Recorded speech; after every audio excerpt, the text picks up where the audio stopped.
Muy buenas noches, hermanos. Qué gusto de saludarlos, de estar juntos de nuevo. Vamos a iniciar nuestra reunión con una oración. Señor, muchas gracias, Señor, porque aquí estamos. Necesitamos añadir sabiduría a nuestro espíritu y eso solo puede venir de ti, de tu Santo Espíritu, que es el que nos guía y nos enseña todas las cosas que nos hace falta entender. Gracias, Señor. Queremos andar por tus caminos en obediencia, porque somos tus ovejas y seguimos tu voz, Señor. Dejamos todo, tomamos nuestra cruz y te seguimos para ser tus discípulos y aprender de ti, Señor, cuál es la voluntad en cada decisión, en cada acción, en cada palabra y pensamiento que vengan a nosotros, Señor, para agradarte en todas las cosas. En el nombre de Jesucristo, gracias por enseñarnos de tu palabra, Señor, y por saber cómo enfrentar las cosas que están por venir. En el nombre de Jesucristo. Amén. Amén. Muy bien, muy bien. Bueno, pues vamos vamos a compartir ahora el tema que está preparado para este propósito y eh, que tiene que ver, ya lo anunciamos en la invitación, pero de nuevo lo proyecto, lo desconocido contra la fe en Dios. Lo desconocido que tiene que ver con lo futuro, con las decisiones que estamos tomando tal vez hoy y no sabemos qué consecuencias tienen, con actos que hacen otras personas y también desconocemos, contra la fe en Dios. ¿Por qué? ¿Cómo se ve lo desconocido a los ojos de la fe en Dios? Según el propósito de Dios es que andemos en fe, porque sin fe es imposible agradar a Dios y sabemos que la fe es la certeza de lo que se espera y la convicción de lo que no se ve. Esto está en Hebreos capítulo 11. Hay un versículo que quiero tratar con ustedes que está en Jeremías 29:11 para conocer qué hay en el corazón de Dios acerca de lo que nosotros consideramos desconocido, pero es muy conocido para Dios. Porque yo sé los pensamientos que tengo acerca de vosotros, dice Jehová, pensamientos de paz y no de mal, para daros el fin que esperáis. Consideremos esto. Dios está abriendo su corazón y nos está diciendo qué tiene para ti, para mí. Ya, desde antes de la fundación del mundo, Dios tiene un plan, un propósito. Y sabemos que Él es el Todopoderoso y que nada se puede oponer ni cambiar los destinos y los planes de Dios. ¿Nosotros podemos estorbarlo? Sí, podemos estorbar ese plan, alargarlo, pero Él siempre va a estar buscando que se cumpla su plan. Y si es necesaria disciplina para que volvamos al camino, dejemos de hacer algo o hagamos algo, el Señor la va a aplicar porque Él quiere cumplir el plan y el propósito que tiene desde antes de la fundación del mundo para ti y para mí. Otra versión dice, sé muy bien lo que tengo planeado para ustedes, dice el Señor. Son planes para su bienestar, no para su mal. Son planes para darles un futuro y una esperanza. Eso es lo que está. Eso es lo que quiere Dios. Ese es el propósito de Dios. Ahora, entremos en materia, entremos en qué es lo desconocido. Debemos de enfocarlo, por supuesto, que todo lo desconocido, nosotros conocemos muy bien nuestro pasado, más o menos a veces, en algunas cosas ni nos dimos cuenta, pero el Señor sí lo sabe. Pero no conocemos el futuro. Entonces eso causa inquietud, digámosle temor. Temor a lo desconocido es lo que finalmente agrede a nuestra alma y afecta, por supuesto, al cuerpo y al espíritu. Desconocido, no saber qué vaya a suceder, por supuesto, eso es desconocido. ¿Temes el futuro? Una pregunta. ¿Temes el futuro porque no sabes qué pueda presentarse en tu vida? ¿Tienes temor a eso? ¿Vives así? Consultas, y esto me lo he encontrado en algunas personas cristianas, desafortunadamente, y les he hablado acerca de lo que están haciendo, que es totalmente desagradable para Dios. Consultas horóscopos, solo por curiosidad. Yo no creo que sea, pero lo estás consultando. Consultas horóscopos o alguna vez has consultado a un adivino para que te lea la mano, las hojas de té, la esfera, para tratar de ver lo que te depara el futuro. Eso es lo que haces para buscar saber qué es lo que hay para ti más adelante. Preguntas como estas nos pueden atormentar en el día a día, en el día a día. Estamos muy preocupados sobre lo que vendrá y eso nos genera un gran temor, una inquietud, un desconcierto.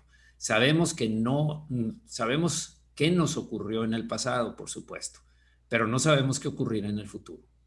Ese es el tema que vamos a confrontar hoy en nuestras vidas para resolverlo, por supuesto, para ver qué es lo que dice Dios, qué es lo que el Señor quiere que sepamos para no andar en temor. El miedo a lo desconocido es la tendencia a experimentar emociones negativas ante el desconocimiento de las posibles consecuencias, por supuesto. Temes que una decisión te llegue a afectar, te llegue a alcanzar algo que te vaya a quitar o a dar una molestia, un gran dolor, una pena, o te quite alguna de las que tienes. Los humanos tendemos a asustarnos. Esto es a la incertidumbre. La incertidumbre nos causa temor. Sigamos adelante. Ante situaciones nuevas, no importa qué tan valientes seamos, ya que el miedo a lo desconocido es universal y por una muy buena razón. Estoy hablando desde el punto de vista de la naturaleza humana. Ahora lo estoy enfocando a qué es lo que pasa en nuestro ser. ¿Por qué hay ese temor?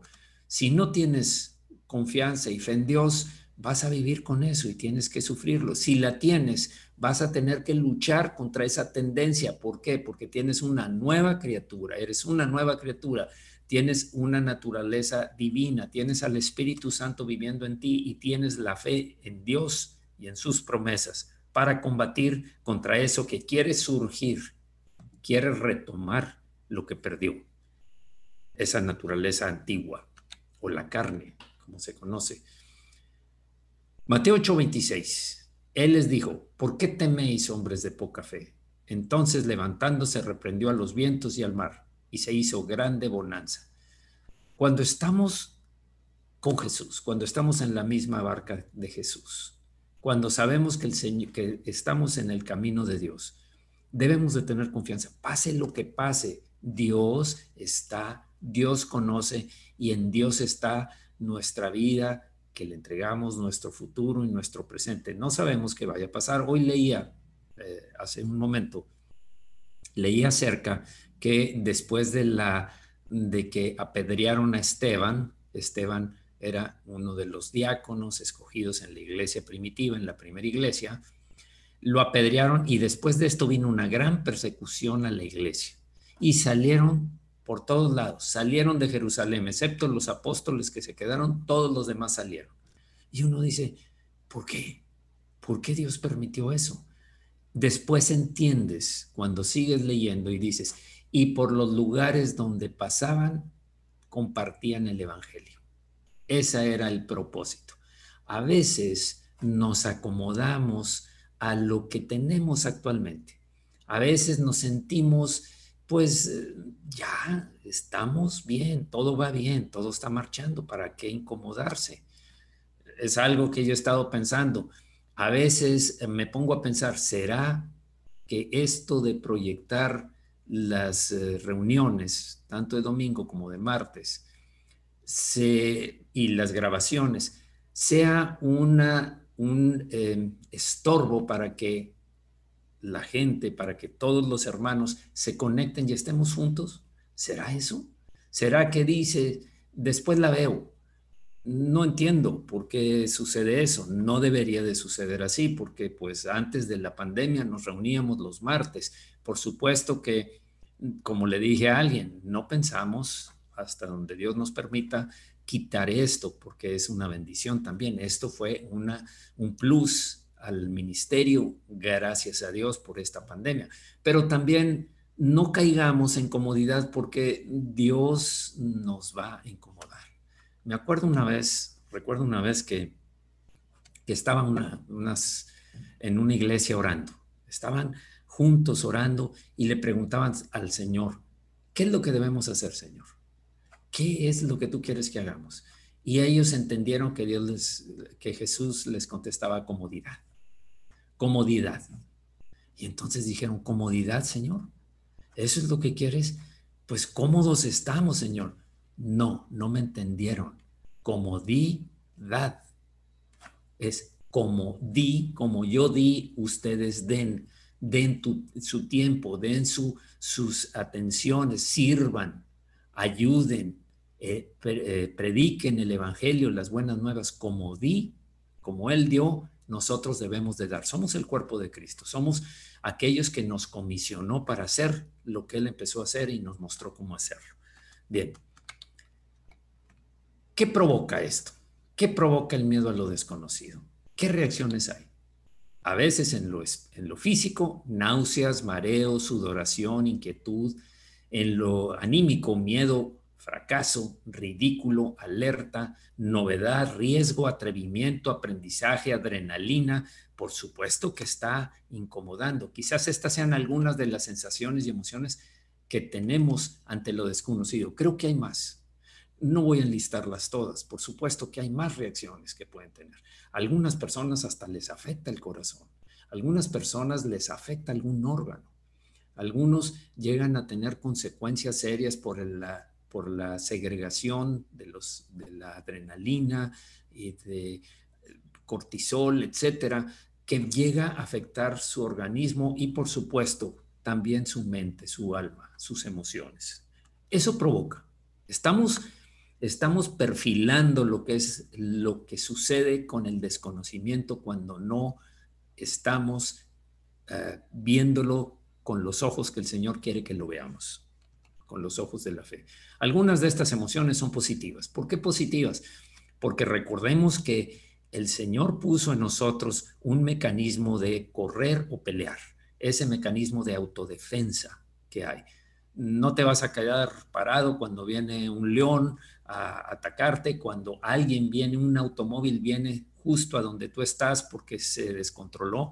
Por supuesto, inmediatamente para eso son esas hormonas de adrenalina, cortisol, etcétera, que nos hacen reaccionar. Tal vez esas sean positivas, cuando son muy cortas, cuando son un periodo de tiempo para resolver una situación amenazante. Pero otras son negativas, como las que ya describimos arriba. Pero todas tienen que ver con el miedo a lo desconocido. Bien, vamos a ver. Tenemos que estar claros en que lo desconocido, estamos hablando de futuro, lo que viene en el futuro. Los temores son provocados por predicciones acerca del futuro incierto. Finalmente, son predicciones que nosotros hacemos o que otras personas hacen y nos afectan. Un futuro incierto, un futuro dudoso, un futuro trágico. Son predicciones que tal vez no sucedan. Hay tres típicas líneas de defensa, tres normales. Tal vez haya más, pero estas son las que estoy enfocando ahora.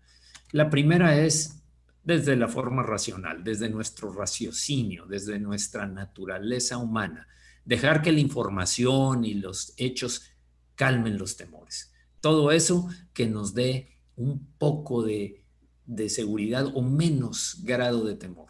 Las noticias, preguntando, buscando el consejo de otros. Tal vez eso no lo dé. Pero fíjese que la mayoría de las personas que se dedican a atender este tipo de reacciones negativas que produce el desconocimiento, dicen que 90% de la situación, de las predicciones esas, de tus temores, de tus problemas que traes con respecto al futuro, nunca se cumplen. 5% se pueden evitar si haces algo al respecto. Y otro 5%, hagas lo que hagas, va a suceder. Eso es lo que dicen por estadísticas y por estudios, algunos que se dedican a estudiar las reacciones humanas. Consideremos eso, la mayoría de nuestros temores son falsos, son engaños, son para robarnos la paz. Segundo, imaginar lo peor y prepararse para ello como si eso fuera a servir de amuleto, como de un escudo de protección cuando lo peor llegue. Estoy hablando desde el punto de vista natural, por supuesto. Imaginar lo peor y prepararse de la mejor forma. Hace poco escuché que unos hermanos en Estados Unidos, en una ciudad de Estados Unidos, tenían un cuarto grande, un cuarto que tenían en su hogar, grande, que lo habían llenado de provisiones, lámparas, eh, sleeping bags, etcétera, porque pensaron que iba a venir una catástrofe. Me acuerdo en una ocasión hubo una profecía, estoy hablando de hace, no sé, 15 años por ahí, de que venía un asteroide a chocar contra la Tierra y que iba a caer en el mar y que iba a hacer una ola tan grande que muchas partes del continente americano iban a quedar bajo el agua. Y hubo una gran inquietud. Recuerden, tal vez ustedes o algunos de ustedes recuerdan cuando el Y2K, cuando era el año 2000, que iba a ser también disque otra catástrofe, y hubo una gran inquietud, un gran temor a lo que iba a suceder, porque las computadoras y todo lo que trabaja con electrónica tenían programado hasta el año 2000, hasta las 0 horas, hasta las 12 de la noche, tenían programado, y después nadie sabía qué iba a pasar. Eso cundió el pánico, por supuesto. Cundió el pánico. En las dos ocasiones no sucedió lo que les dije. Nunca sucedió. Pero sí desató un pánico tremendo y afectaciones a la gente, muchas. Y tercero, lo que enseña Dios a través de la Biblia. Ese es cómo enfrentarlo. Esa es una defensa real. El pueblo de Dios se vuelve a Él en primer lugar. Se vuelve, busca a Dios, acude al Señor en primer lugar. Esas son tres típicas formas. Las dos primeras más están enfocadas hacia el hombre natural. Sin embargo, el hombre espiritual debe reaccionar como la tercera que expuse aquí, aunque muchos andan en lo natural, no en su vida espiritual. ¿Qué quiere decir esto? La fe es escasa, la fe ha disminuido. Bien, ¿qué debemos hacer entonces? ¿Qué hacer ante todo esto? ¿Qué podemos preparar? ¿Qué podemos enfocar para aprender a hacer, a volvernos a Dios? Dijimos, volvernos al Señor es lo primero, volvernos al Señor. Segunda de Crónicas, capítulo 20, versículo 12, dice, el rey Josafat está orando porque un gran ejército viene contra ellos, contra Israel. Oh Dios nuestro, no los juzgarás tú, quiere decir, no los detendrás, no los castigarás tú, porque en nosotros no hay fuerza contra tan grande multitud que viene contra nosotros. No sabemos qué hacer, y a ti volvemos nuestros ojos. Esta es una clave. Esta es una clave para no ser vencido por el temor, por la angustia, por las predicciones de un futuro incierto. Tal vez ellos dijeron, no, pues aquí es obvio, es un ejército enorme, es un ejército enorme.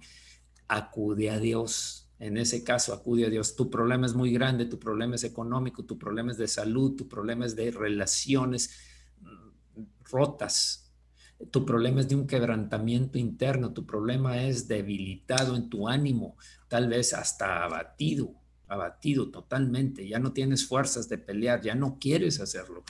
Acude a Dios. Aquí está la primera de las claves en esto. Cuando lo hacemos, recibimos la gracia necesaria. La gracia que necesitamos la recibimos cuando acudimos al Señor. Aquí siempre, y ustedes saben que me gusta mucho recomendar el Salmo 23, el Salmo 91 y el Salmo 121 como salmos que fortalecen cuando estás pasando en situaciones críticas, siempre. A veces les digo, mira, tómalo como una directriz. Léelo en la mañana, recién que te levantas, lee los 3 salmos, pero despacio. No se trata de que te los memorices como las tablas, 2 por 1, 2, 2 por 2, 4, 2 por 3, 6. No, se trata de que lo absorbas. El Señor es mi pastor, nada me faltará. En lugares de delicados pastos me hará descansar. Lo estoy diciendo de memoria porque es imposible que después de repetirlo también suavemente y meditando en lo que estoy diciendo, no se te grabe, no se quede en la memoria. Por supuesto que se te va a quedar. Pero ahora estoy acudiendo a otro salmo, el Salmo 27, versículo 2, que dice: cuando se juntaron contra mí los malignos, mis angustiadores. Este es un salmo de David. Este es un testimonio de David. Fíjense lo que dice. Cuando se juntaron contra mí los malignos, mis angustiadores y mis enemigos, para comer mis carnes, ellos tropezaron y cayeron. No pudieron contra él. Una gran cantidad de enemigos no pudieron, tropezaron y cayeron. Veamos qué más. Aunque un ejército, dice el versículo 3, acampe contra mí, no temerá mi corazón. Aunque contra mí se levante guerra, yo estaré confiado. ¿Cuál es el secreto, David? ¿Qué estás haciendo para estar tan confiado? Necesitamos eso. David, necesitamos esa confianza que tú tienes. Necesitamos ver cómo caen todos esos problemas que nos angustian, todas esas situaciones que nos roban la paz, que extraen de nosotros las fuerzas, que nos drenan la energía. ¿Qué? ¿Cómo le haces? La gracia nos capacita para confiar en Dios. Fíjese el 5. Porque Él, miren el 4, el 3, perdón. Aunque un ejército acampe contra mí, no temerá mi corazón. Aunque contra mí se levante guerra, yo estaré confiado. Estaré confiado, tendré confianza. Y luego dice, a través de la gracia, porque Él me esconderá, esto es lo que hace la gracia, me esconderá en su tabernáculo, en el lugar donde Dios habita. El tabernáculo era en el desierto donde Dios estaba, donde iba Moisés, lo construyó, recuerden, conforme al modelo que Dios le mostró, que tiene que ver con un modelo físico de lo que sucede en lo espiritual. En su tabernáculo, en el día del mal, me va a traer a su presencia. Voy a estar junto con Dios en el día del mal. Me ocultará en lo reservado de su morada, de su casa. Ahí me va a ocultar Dios. Es una fortaleza tremenda. Sobre una roca me pondrá en alto. Las fortalezas se ponían sobre los lugares más altos, sobre una roca firme y grande y alta. ¿Por qué? Porque los enemigos tenían que escalar y desde arriba tiraban piedras, tiraban lanzas, flechas, etcétera, para poder que el enemigo no prosperara. Esa es una forma de visualizar lo que sentía David con respecto a que en dónde estaba fundada su confianza. Él me esconderá en su tabernáculo en el día del mal, me ocultará en lo reservado de su morada, sobre una roca me pondré en alto. ¿Qué más? Recibimos el poder para la victoria. Cuando Dios nos capacita, a través de su gracia, nos capacita para confiar en Dios, recibimos poder para la victoria. Si hay una parte que tengamos que hacer nosotros, que muchas veces la hay, Dios nos va a dar gracia y nos va a dar el poder. Versículo 6. Luego levantará mi cabeza sobre mis enemigos. Aquí está ya la acción. Levantará mi cabeza, no me dejará estar avergonzado, no me dejará estar vencido. Sobre mis enemigos que me rodean. Y yo sacrificaré en su tabernáculo sacrificios de júbilo y cantaré y entonaré alabanzas a Jehová. Cantos de victoria, cantos de alabanza, cantos de reconocimiento que todo esto fue gracias, toda esta protección y esta victoria se le debe al Señor. Eso es lo que dice el versículo 6. Por lo tanto, mi confianza y mi fe está arraigada en Dios. El versículo 10 dice, aunque mi padre y mi madre me dejaran, con todo Jehová me recogerá. Es muy poco probable que un padre y una madre abandonen a su familia. Digo, estoy hablando de padres y madres que tienen un corazón hacia sus hijos, un corazón de bien para sus hijos. Es muy normal que el padre sea el protector y la madre también. Buscan cómo hacer para que sus hijos no sufran.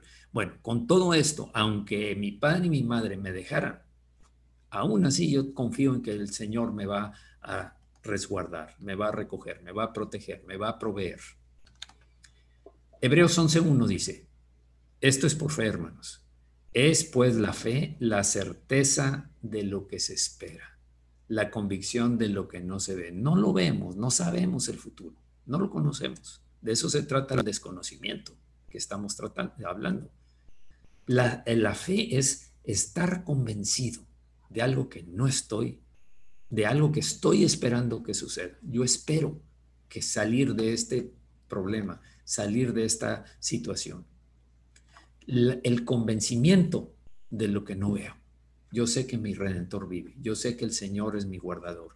Yo sé que el Señor es mi pastor y nada me faltará. Y aunque ande en valles de sombra de muerte, no temeré mal alguno porque tú estarás conmigo. Quiero detenerme un rato, un momento y orar. Es necesario. Señor, ¿cuántas ocasiones hemos caído en ese temor al desconocimiento del futuro, al desconocimiento y aún a situaciones que estamos viviendo actualmente y no sabemos cómo van a terminar?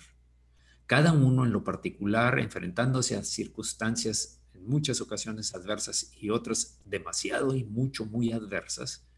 Pero Señor, tú nos haces ver que cuando tenemos nuestra confianza puesta en ti, aunque un ejército acampe contra nosotros, estaremos confiados. Señor, sabemos que aunque mi padre y mi madre me dejaran, tú nunca me dejarás, porque tú lo prometiste, Señor. No te dejaré ni te abandonaré.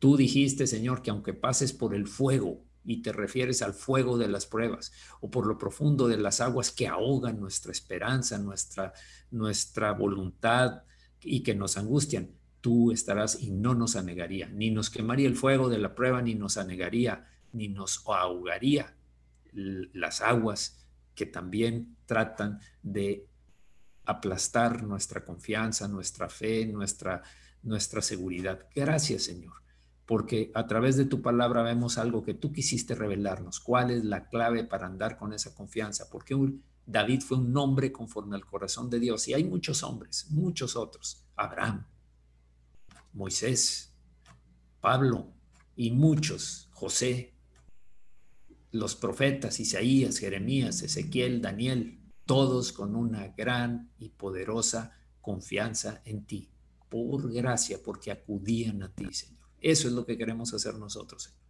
Que esta noche nadie se quede sin probar de las aguas dulces, del poder de la fe, para que se alimente de tu palabra como un pan poderoso, un alimento poderoso, porque no solo de pan vivirá el hombre, sino de toda palabra que sale de la boca de Dios y de el agua que sacia, que tú dijiste que nos daría, Señor, que es la confianza en ti y en tu palabra, Señor. Gracias en el nombre de Jesucristo. Amén. Amén. Bien. El 13, perdón, dice, hubiera yo hubiera desmayado, me declaro totalmente anulado si no creyese que veré la bondad de Jehová en la tierra de los vivientes. Quiere decir, si no creyese que Dios me va a rescatar aquí, ahora. Sé que voy a ser, mi destino final es la presencia de Dios, es la gloria de estar en la gloria de Dios, glorificando a Dios, exaltándolo, pero yo hubiera desmayado, yo me hubiera sentido deprimido, anulado, si no creyera, si no tuviera fe en que veré la bondad, la gracia, la misericordia de Dios hoy en la tierra de los vivientes. Estas son espadas contra el maligno y sus planes y sus temores y sus dardos de fuego de dudas con respecto al futuro. Son dardos, son espadas para detener los dardos de fuego. El escudo de la fe y la espada del Espíritu. Vamos a ver enseguida uno de los casos. Tengo dos casos a exponer. Casos en donde vemos, en donde vamos a ver este combate a lo desconocido. ¿Qué es lo que va a suceder? Fíjese cómo nos lo presenta. Gedeón es alguien del que ya hablé, un hombre con baja autoestima. Recuerden, junto con Saúl, lo vimos en la anterior, hace 2 martes. Pero Gedeón es un hombre conocido. Gedeón es uno que está en el libro de los jueces, uno que juzgó a Israel o gobernó Israel en el periodo después de Josué y hasta antes y hasta el momento en que nombraron rey a Saúl. Ese es Gedeón. Era un joven, un joven, y dice el versículo 1 del capítulo 6 de Jueces: los hijos de Israel hicieron lo malo ante los ojos de Jehová, y Jehová los entregó en mano de Madián por 7 años. Madián era enemigo de ellos. Estos se subieron y se encerraban en cuevas, no los dejaban que levantaran cosecha. Venían cuando ya estaba lista y arrasaban con todo, ni fruta, ni animales, les robaban los animales. Eran un desastre. ¿Y cuál es la clave aquí? Hicieron lo malo ante los ojos de Jehová. Israel andaba tras idolatría, andaba ofreciendo aún a sus propios hijos, como le hacían las naciones impías, paganas, a los dioses extraños, a los dioses con minúscula de las otras naciones. Jehová los entregó en mano de Madián por 7 años. Esta es una consecuencia del pecado. Esta es una consecuencia de la desobediencia. Esto, cada vez que leemos, la forma de meditar la escritura es, cada vez que lees, aplícalo a ti. Absorbe el mensaje que está envuelto en cada línea, en medio de estas líneas. La desobediencia tiene la consecuencia y Dios dice: ¿quieres ir por ese camino? Adelante. No vas a entregar nada nuevo. Te sales de la protección de Dios. Te sales, tal vez no totalmente por su misericordia y su gracia, pero muchos dicen: no, el Señor es bueno, Dios es bueno.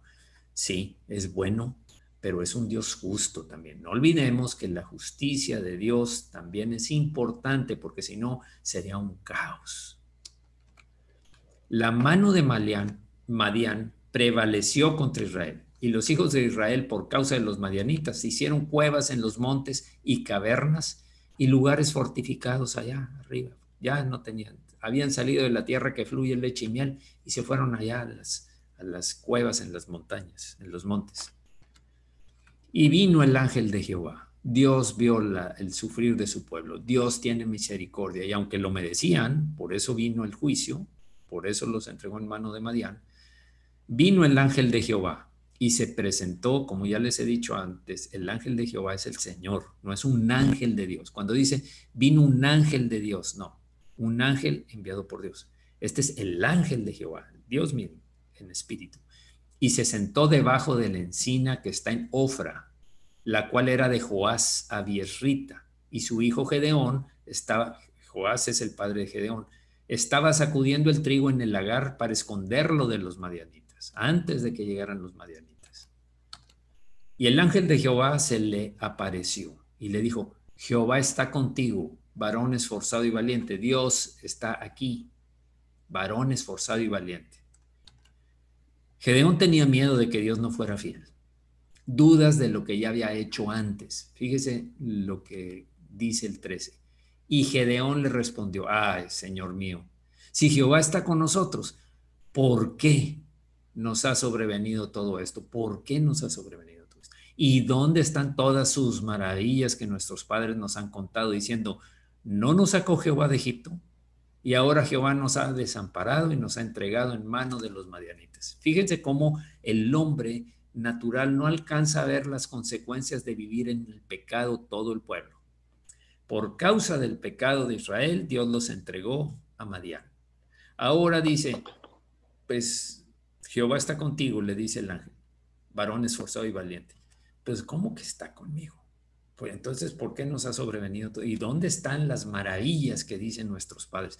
Antes no había libros, por supuesto, ustedes saben, no había libros, todavía ni siquiera había imprenta, ni siquiera eran rollos, pero en ese tiempo de los jueces, recordemos que había Moisés, el sucesor fue Josué, y luego estos jueces que van pasando, estos gobernantes que Dios levantaba para guiar y guardar a su pueblo, luchar contra los enemigos.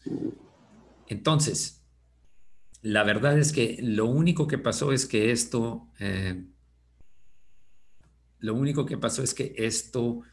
trajo una serie de dudas a Gedeón. Dijo: ¿cómo que Jehová está con nosotros? ¿Cómo que Dios está con nosotros?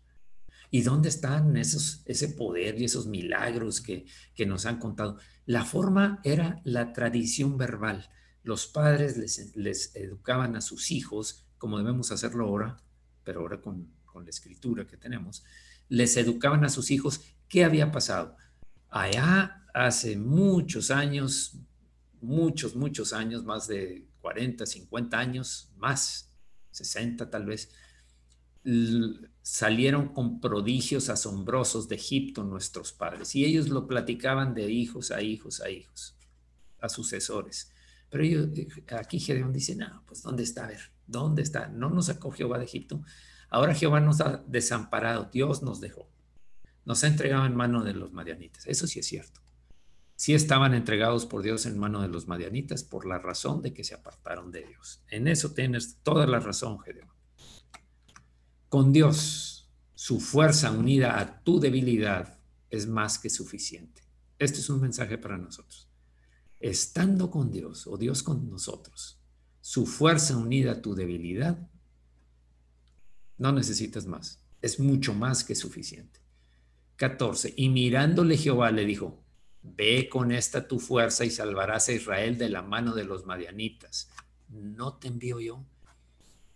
Esta tu fuerza es la fuerza que tenía, pero habilitada, fortalecida, llena de poder de Dios. Por eso dice, no te envío yo.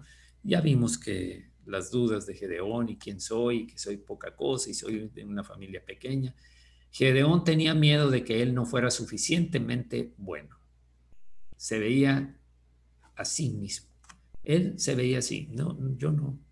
Pues no te está diciendo, Gedeón, no te está diciendo que Él te envía, que pongas atención a que es Dios quien te envía, y Dios nunca envía a nadie sin darle las armas que necesita, las cualidades, los talentos, la fortaleza, la sabiduría para actuar, como lo hizo con David.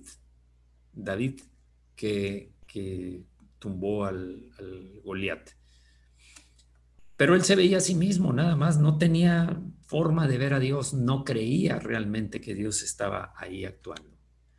Entonces le respondió, ay, Señor mío, ¿con qué salvaré yo a Israel? He aquí que mi familia es pobre en Manasés y yo el menor de la casa de mi padre, esto ya lo vimos, la baja autoestima de él.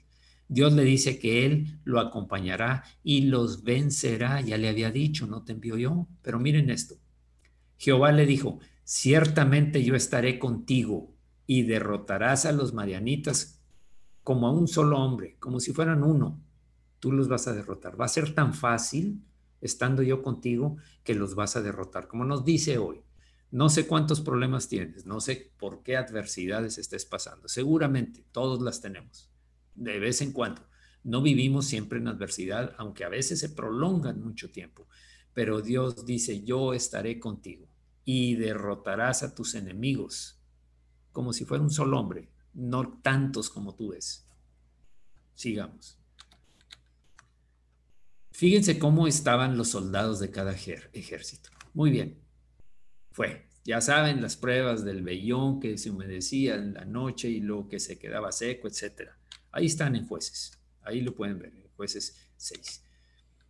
De Israel se unieron a Gedeón 32,000 soldados. 32,000. ¿Cuántos eran del ejército contrario, de Madián? Fíjese el número. Los de Madián eran 135,000 soldados bien armados y con carros. Carros para destrozar, con caballos fuertes. Estos estaban en las cuevas allá, sin animales, porque todos se los llevaban los madianitas. Por cada uno de Israel había 4 soldados de Madián. 4. Si de 1 a 1 es una batalla que tienes 50 y 50% de posibilidades, tal vez, de 1 a 4 está difícil. Sin embargo, veamos. Jesús dijo acerca de seguirlo a él. Veamos, dices tú, ok, pero déjame ver lo que me dijo Jesús en el Nuevo Testamento, pues obvio, en el Nuevo Testamento dijo, en Lucas 14:31, ¿o qué rey, al marchar a la guerra contra otro rey, no se sienta primero y considera si puede hacer frente con 10,000 al que viene contra él con 20,000? Tienes que sentarte y medir las fuerzas, las capacidades que tienes. Eso nos enseña el Señor. Y si no puede, cuando el otro está todavía lejos, le envía una embajada y le pide condiciones de paz. Eso es lo que hace un rey, por supuesto. En el mundo, en cualquiera, un presidente, un general, un líder. Así pues, cualquiera de vosotros que no renuncia a todo lo que posee no puede ser mi discípulo. Aquí la situación es, considera todo lo que tienes, todas las cosas que te atraen, las cosas materiales, los planes que tienes, los propósitos de tu vida, como tú los quieres y los ves. Si tú no los dejas, dice, no puedes ser mi discípulo. Una de las características o una de las cualidades que debes cumplir, palomear para ser un discípulo es que estés dispuesto a dejar todo para seguirlo a Él, para obedecerlo a Él, para ser su oveja. Y las ovejas oyen mi voz y me siguen. Eso es lo que dice. Ese es un discípulo. Entonces, por supuesto, desde el punto de vista natural, esto es lo que hace un rey. Pero aquí dice, yo iré contigo, yo estaré contigo, le dijo Dios. Y eso hace una enorme, majestuosa, maravillosa, superabundante diferencia. Dios está ahí. Si Dios es por nosotros, dice Romanos, ¿quién contra nosotros? ¿Quién puede contra nosotros? Dios le dará una lección de su poder a Gedeón. Fíjese lo que le dice.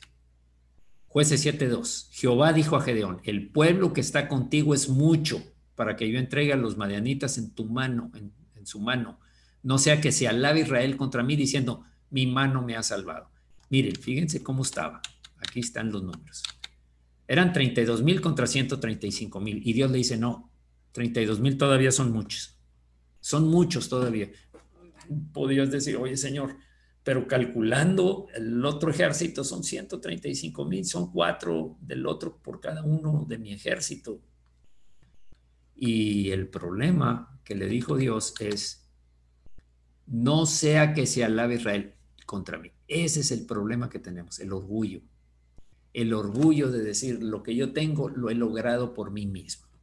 Nadie me lo dio.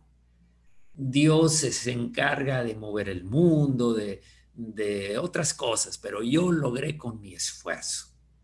Dios está ahí, Dios sí, sí, Dios. ¿Sabes qué? Ese es el problema que nos estorba en una relación con Dios. Que sientas orgullo, que creyendo que todo lo que tienes lo hiciste por tus fuerzas y con tus habilidades. Ese es el gran problema. Y dijo Dios, no quiero que suceda esto. Nuestro orgullo, parte de la carne, es nuestro enemigo, que al ser tentados por el diablo, caemos, pecamos. Gedeón y todo Israel enfrentarán una prueba de fe ante lo desconocido. Veamos cómo. Los que no participarán ni en la guerra ni en la victoria, estos son los que, lo que vamos a describir ahorita son los que no van a ir ni a la guerra ni a la victoria. Primero, quita a los que temen a lo desconocido a pesar de la promesa de Dios, porque no tienen fe en Dios. Quítalos del ejército. Si van a ir atemorizados a pelear contra lo desconocido y contra todas esas dudas, quítalos, sácalos del ejército. Eso no quiero. Ahora pues, haz pregonar en oídos del pueblo diciendo, quien tema y se estremezca, madrugue y devuélvase desde el monte de Galad. Y se devolvieron de los del pueblo 22,000 y quedaron 10,000. Eran 32, ahora quedan 10,000. ¿Por qué? Porque 22,000 no le entraron. 22,000 no tenían fe.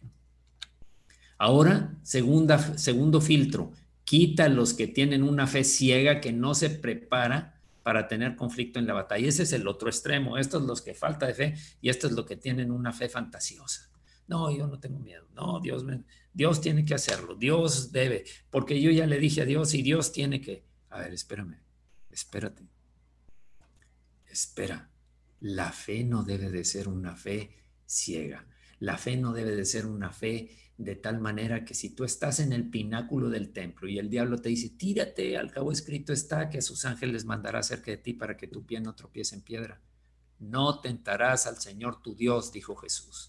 Eso es tentar a Dios. Ese tipo de fe es tentar a Dios. No es fe, en primer lugar.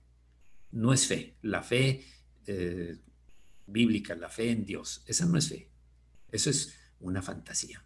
Bien, quita esos. Entonces llevó el pueblo a las aguas y Jehová dijo a Gedeón, cualquiera que lamiere las aguas con su lengua como lame el perro, hasta abajo como perrito y en el río tratando de lamer el agua, a aquel aparta. También aparta o asimismo a cualquiera que se doblare sobre sus rodillas para beber. Si te pones en esa posición, eres fácil de ser atacado y vencido porque no estás en una posición de pelear. Acuérdate que vas contra un ejército. Acuérdate que hay problemas, ni falta de fe, ni una fe ciega, una fe falsa. Ninguna de las dos. Aquí fue el segundo filtro. ¿Y qué pasó? Para Dios es mejor pocos fieles y listos para la batalla que una multitud miedosa o fantasiosa. Entonces Jehová dijo a Gedeón, con estos 300 hombres que lamieron el agua, os salvaré y entregaré a los madianitas en tus manos. Y váyase toda la demás gente, cada uno a su lugar. Regrésense. Ustedes no van a poder. Ustedes no tienen la fe necesaria para vencer lo desconocido. Van a vivir atemorizados. No tienen la fe, no confían en Dios, en otras palabras. Por eso los despachó. Antes dijimos, empezó con 32,000 y los de Madián 135,000. Después de estos dos filtros, los de Israel 300 contra los de Madián 135,000. Ahora, por cada uno de Israel había 450 de Madián. Antes eran 1 a 4, ahora son 1 a 450 hombres capacitados para la guerra, armados y con caballos y carros para pelear. 400, 1 a 400. Ya ahora sí no podría decir Israel. No, pues con mis 300 yo fui superior a, por favor.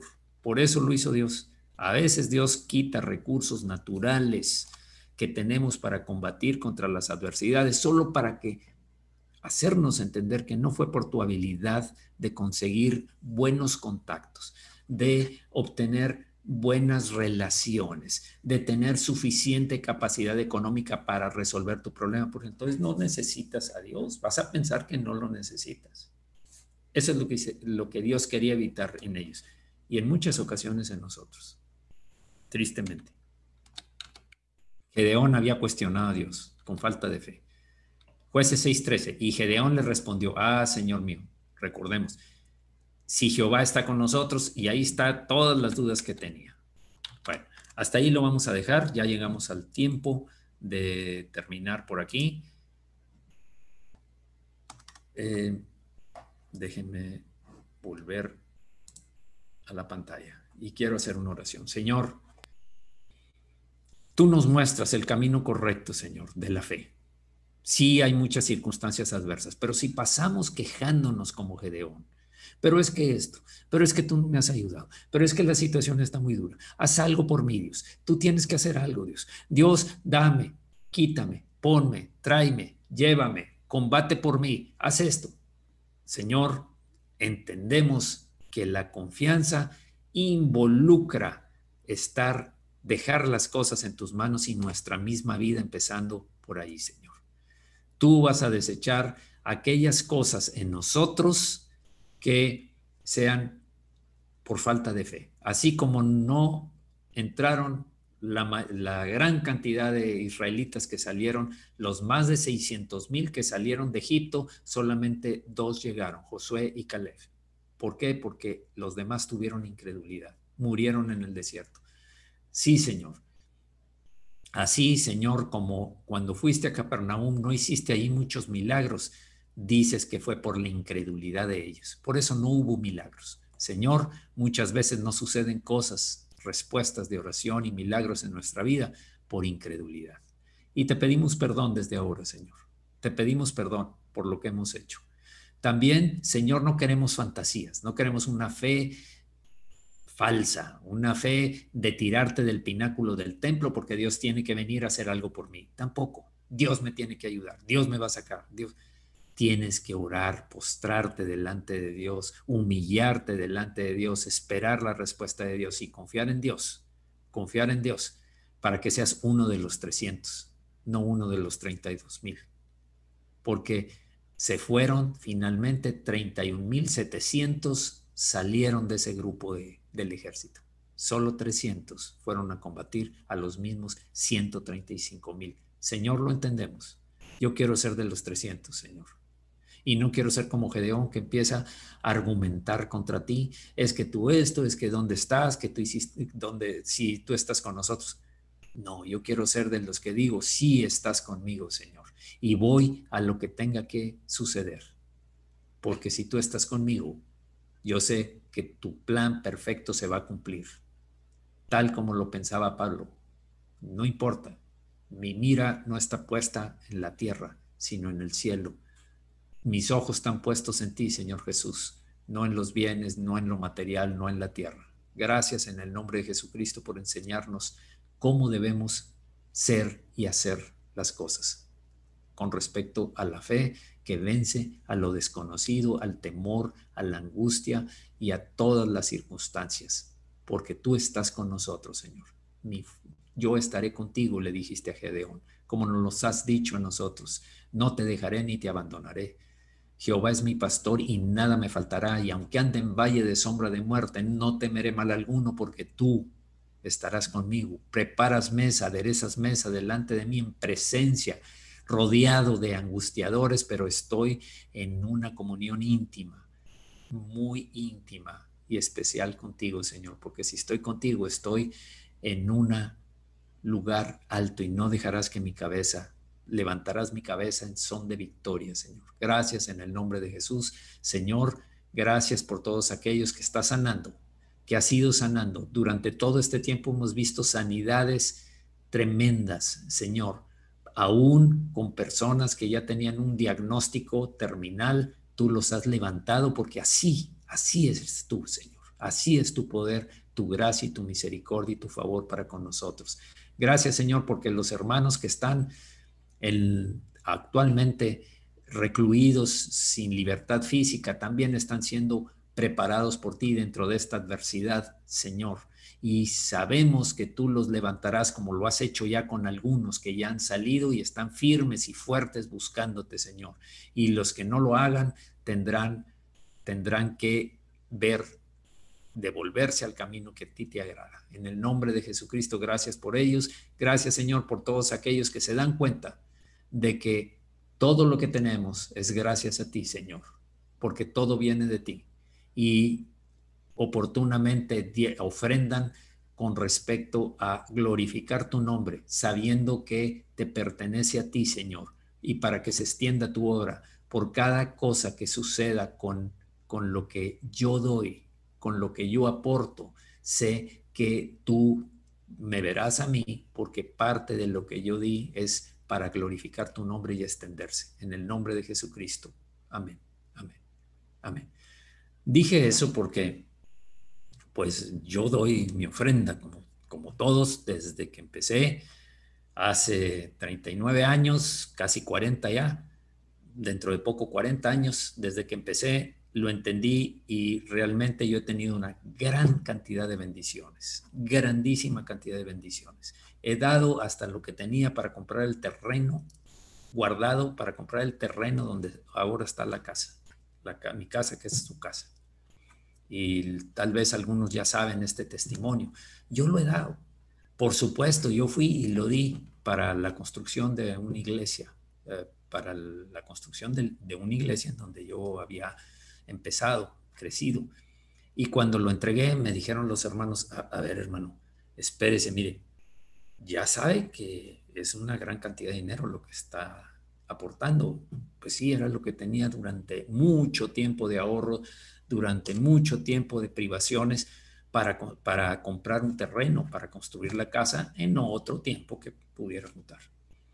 Dijo, lléveselo, hermano, y mañana ore y oramos nosotros. Y si mañana todavía sigue con esto, lo trae. Yo no tenía duda. ¿Ustedes tienen duda? Perfecto, hermano. No se diga más. Me regreso. Al día siguiente regresé y le dije, aquí está lo que ya entonces sí, ya tengo paz. Adelante. Y de ahí se han empezado Por supuesto que en otras ocasiones también.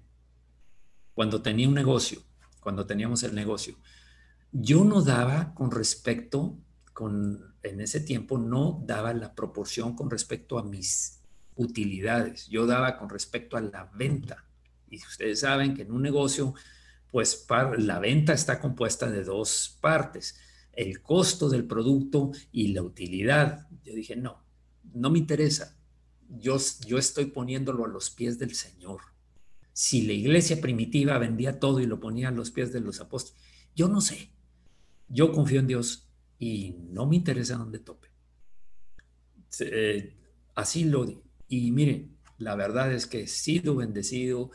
Hubo una oportunidad tremenda. En ese tiempo, en la empresa donde yo trabajaba, los costos de cemento y de varilla me salían a precio de empleado, y yo no trabajaba en esa empresa, pero parte del grupo donde estaba mi empresa.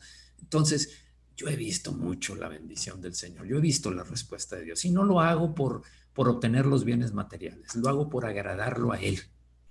Porque si me dio su vida, ¿qué? ¿Con qué puedo pagar? Con nada, con nada. Servirle, entregarle mi vida y todo lo que sea para agradarlo a Él, llevarle como olor fragante delante de Él. Les digo esto aquí, por supuesto que no me voy a extender un domingo porque estamos apretando el tiempo, pero aquí se los confieso en este grupo porque yo sé que va a quitar muchos de los engaños del maligno.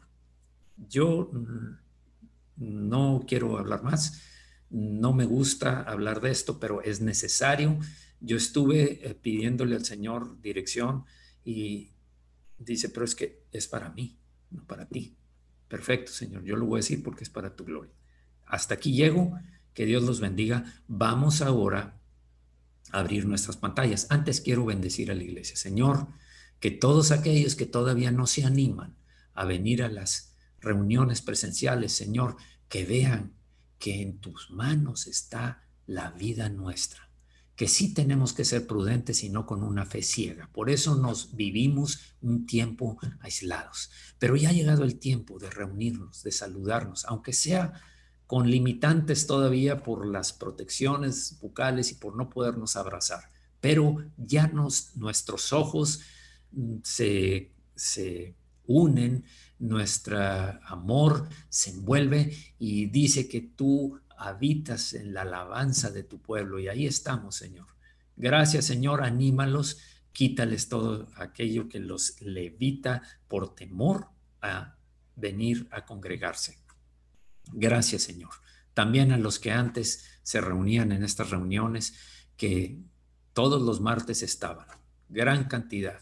Ahora que por una cosa u otra han dejado, Señor, que vuelvan, porque aquí no es para agradar a mí o a otro, ni a la iglesia, es para agradarte a ti, Señor. Se trata de ti, no se trata de nosotros ni de mí.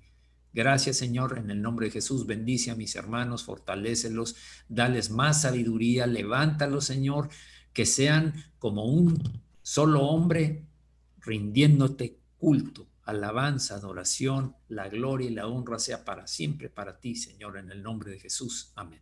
Amén. Bien, vamos a